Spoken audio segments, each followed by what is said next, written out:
Bonjour.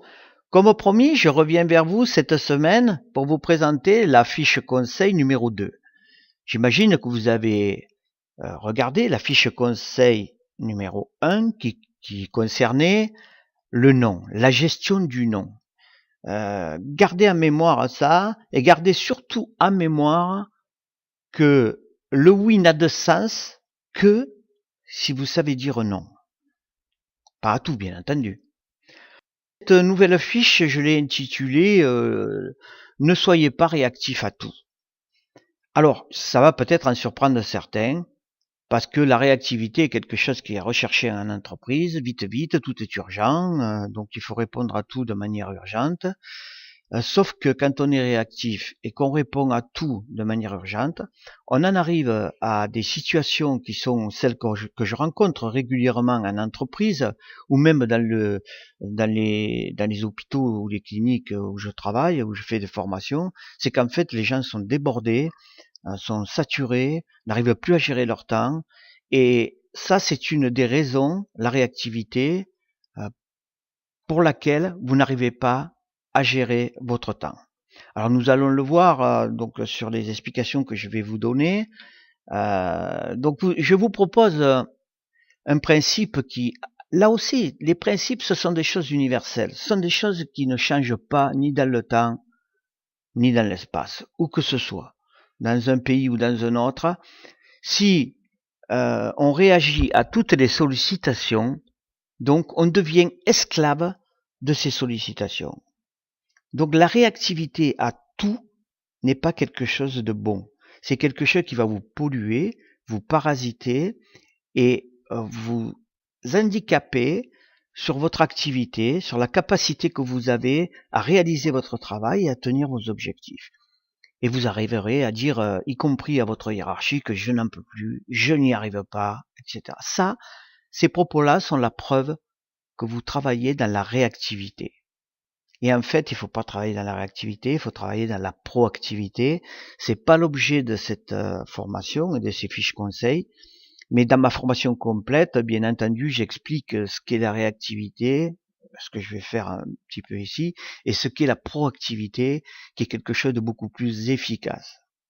De manière très simple, la proactivité, c'est en fait d'avoir la capacité à dire oui sur des choses qui sont importantes pour votre objectif, pour vous, pour l'entreprise, et de dire non au reste. De manière très simple, mais c'est un peu plus, il faudrait rentrer dans les détails. Alors les circonstances, les événements, les demandes, les conditions, les autres ne doivent pas décider à votre place, à notre place. S'ils décident à notre place ou à votre place, ça veut dire que vous n'êtes plus maître de votre temps. Vous avez délégué la gestion du temps à quelqu'un d'autre. Vous, moi, nous pouvons et devons décider uniquement par notre volonté indépendante et non par ce que l'on appelle le réflexe conditionné. Alors la volonté indépendante, c'est très clair.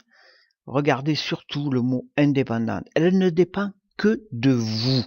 C'est vous qui devez décider. On peut dire j'ai de la volonté et quelquefois céder parce que on nous sollicite, le téléphone sonne alors qu'on est en entretien, ou on lit ses mails en même temps que on est en entretien, etc. Donc cette volonté, elle ne dépend que de vous. C'est vous qui pouvez décider de dire je ne réponds pas au téléphone, je ne regarde pas mon mail parce que je me concentre sur la personne avec qui je suis.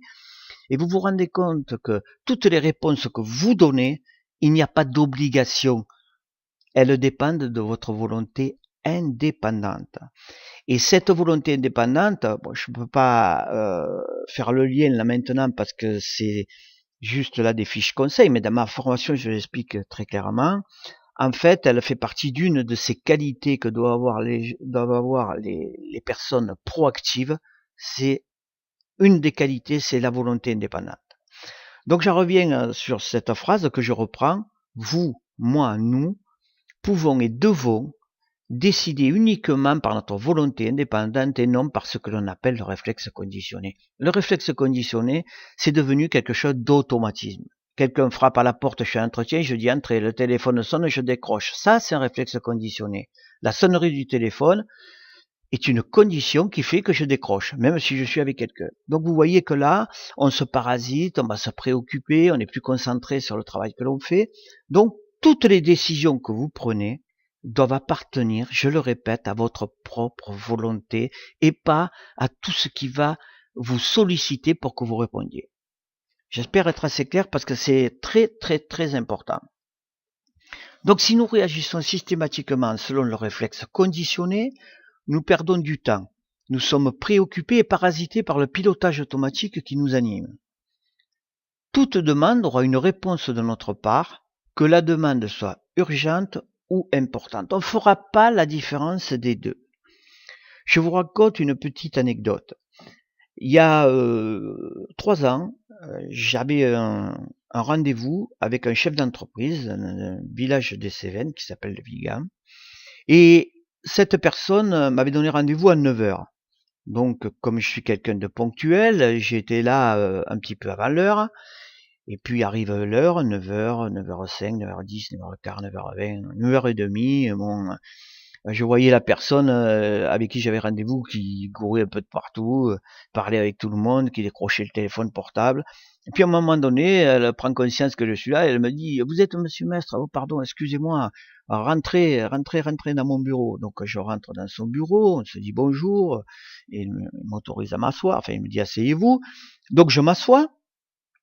Et puis, on n'a pas pu commencer la conversation, quelqu'un frappe, entre, pose un colis, il ouvre ses mails, il regardait ses mails, le téléphone portable, il appelle quelqu'un avec son portable, le téléphone fixe sonne, il décroche, donc il avait, à ce moment-là, cet instant précis, il avait 2 téléphones décrochés, et il avait ses mails devant, et moi qui étais devant lui qui attendais.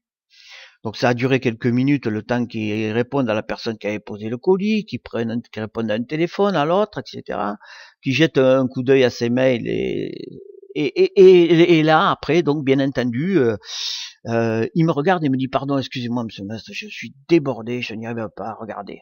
Et moi je lui ai dit mais monsieur, c'est vous qui avez répondu, personne vous a obligé de répondre au téléphone, personne vous a obligé de faire rentrer la personne pour poser le colis, etc. Alors il m'a regardé.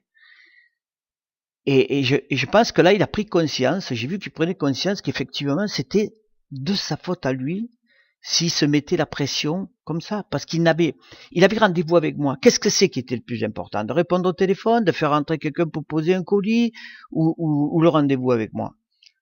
Donc voilà un exemple, si vous voulez, très concret. Après, on a discuté, bien entendu, sur la gestion du temps avec cette personne, mais voilà un exemple qui vous permet de comprendre que il faut qu'on maîtrise les réponses que l'on donne et dans n'importe quelle condition, que ce soit avec le N+1 ou le N-1, il faut toujours réfléchir avant d'agir et ne pas répondre systématiquement oui parce que c'est le chef, etc. Parce qu'on peut effectivement se mettre des contraintes dans la gestion du temps.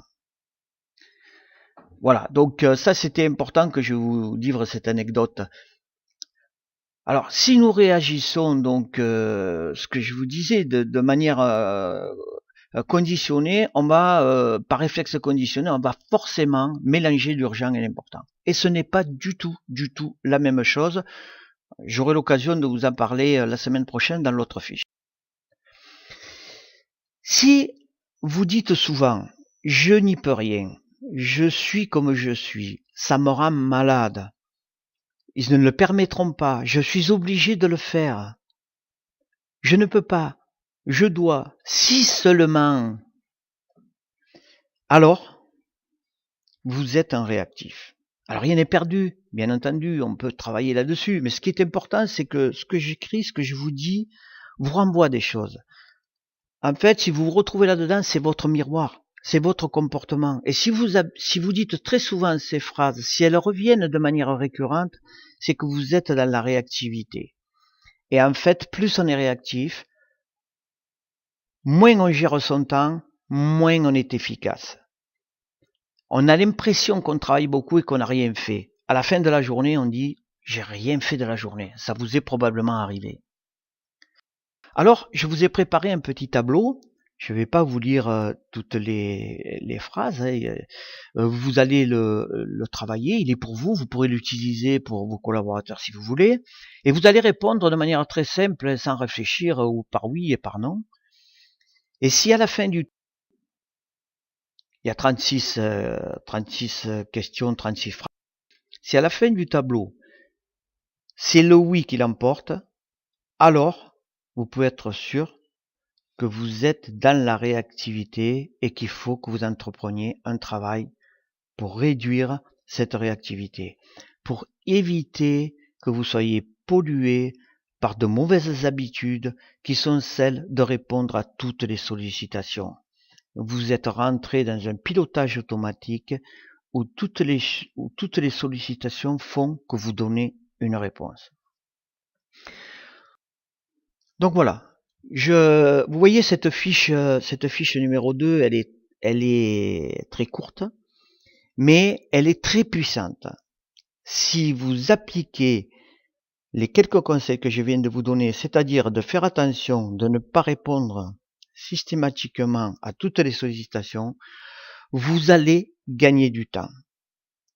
Alors, la fiche que nous verrons la semaine prochaine, elle va vous éclairer, si vous voulez, sur ce qui est important et ce qui est urgent. Je vous donnerai 2 questions. Vous vous poserez vous-même ces 2 questions et c'est vous-même qui allez trouver les réponses parce qu'elles sont évidentes sur ce qui est important ou sur ce qui est urgent. Voilà, j'en ai terminé. J'espère que je vous ai apporté des éléments. Je vous demande de me mettre un commentaire si vous voulez. Si vous ne pouvez pas, ce n'est pas très grave. La semaine prochaine, je vous donnerai une autre fiche conseil qui sera la dernière. Vous pouvez, si vous le souhaitez, vous inscrire à ma formation sur mon blog Manager Humain. Et donc, je vous souhaite une bonne semaine et une bonne gestion de votre temps. Merci.